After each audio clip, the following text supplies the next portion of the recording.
It's Australia Day 2018. But for Detective John Breda and his colleagues, it's a work day. They are walking through a pub in Sydney when the unthinkable happens. We went to arrest an alleged offender. As a result of that event, I was stabbed. A volley of shots is heard and John's assailant is dead. John is in real trouble. I could just feel something going on in my stomach area, and I just put my hands down there and felt the two wounds. And I could see blood starting to come out. One officer suffering 2 stab wounds was taken in a high-speed dash to St Vincent's Hospital.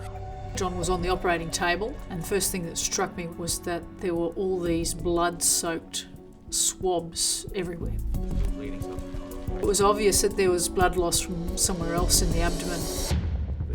My anaesthetist kept saying, look, we're giving John lots and lots of blood. But it was apparent that the blood was still pouring out of John. We need help. And so that's when we called Tony Grabs, who's a vascular surgeon but also a trauma surgeon.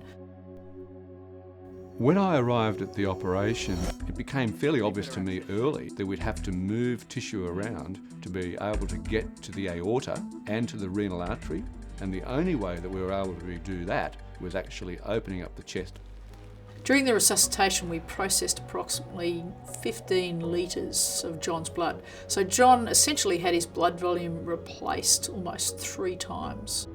To get that much blood requires over 100 donors. And no one person in that room could have done the entire resuscitation by themselves or even with another sort of training doctor or registrar.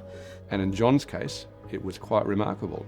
He needed 4 different types of surgeons to help his condition so that we could stop the bleeding.